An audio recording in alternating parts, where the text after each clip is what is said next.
Perang Rusia-Ukraina masih jauh dari kata mereda. Kedua pihak masih saling melancarkan serangan udara ke wilayah masing-masing. Bahkan dalam serangannya pada Minggu 20 Juli 2025 malam, Rusia menggunakan salah satu rudal andalan mereka, yakni rudal Kinzhal.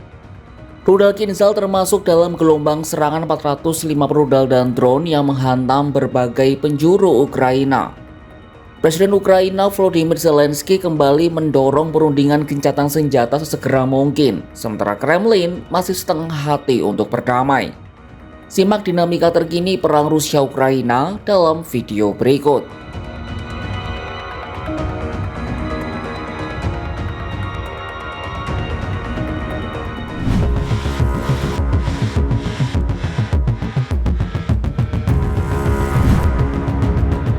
Rusia belum berhenti menyerang Ukraina setiap malamnya.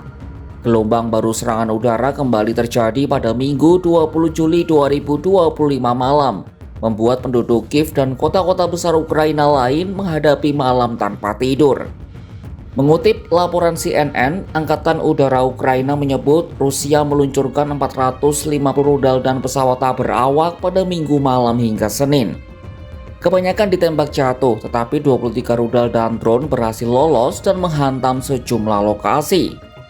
Angkatan Udara Kiev juga mengonfirmasi penggunaan rudal Kinzhal dalam serangan tersebut yang sulit dicegat. Rudal hipersonik Kinzhal merupakan salah satu senjata andalan Rusia di medan perang. Rudal Kinzhal, atau yang berarti belati, merupakan salah satu senjata dengan presisi tinggi, sangat berbahaya dan mampu membawa hulu ledak nuklir. Senjata ini sudah menjalankan tugas tempur eksperimental sejak Desember 2017, tapi baru benar-benar digunakan oleh Angkatan Darat Rusia pada Maret 2022. Rudal ini memiliki panjang 8 meter, diameter 1 meter, dan berat sekitar 4.300 kg. Rudal ini punya fitur radar yang rendah, kemampuan manuver yang tinggi, serta dapat menyerang sasaran di darat maupun laut.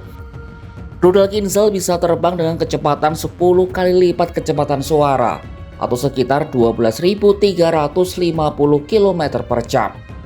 Dengan kecepatan itu, rudal ini bisa lolos dari sistem pertahanan udara.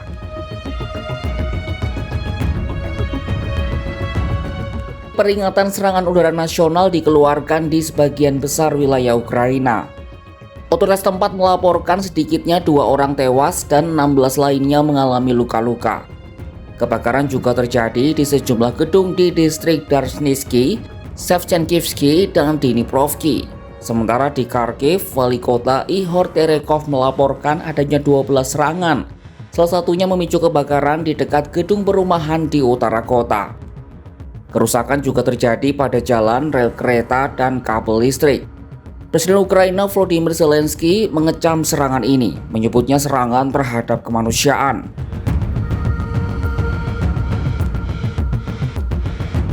Serangan Moskwa ini merupakan balasan dari serangan drone Kiev yang memicu gangguan di Bandara Utara Moskwa. Ribuan penumpang terpaksa mengantre atau tidur di lantai karena penundaan dan pembatalan penerbangan. Rusia mengklaim menjatuhkan 49 drone Ukraina antara Jumat malam hingga Senin pagi, tanpa ada korban luka atau kerusakan berarti.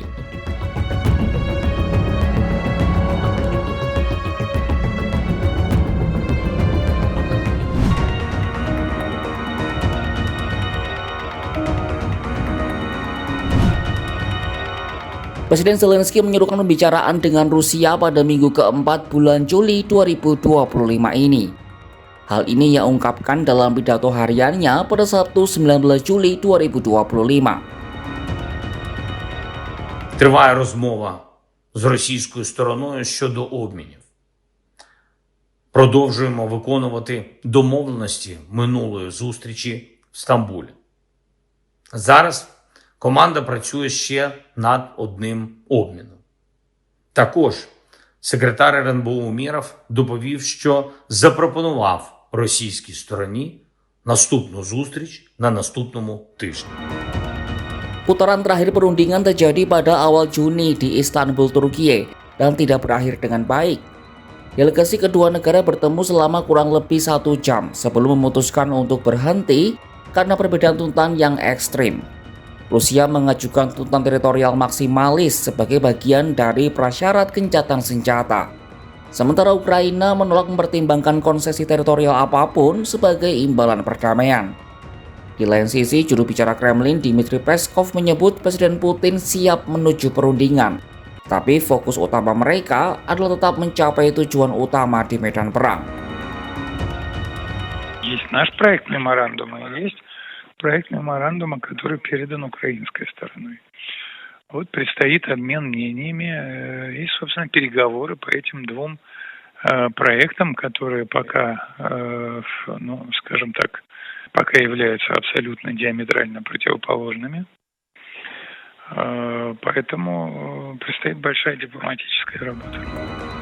Sementara Uni Eropa menyetujui sanksi lebih lanjut kepada Rusia untuk memberikan pukulan yang lebih telak terhadap industri minyak dan energi Rusia.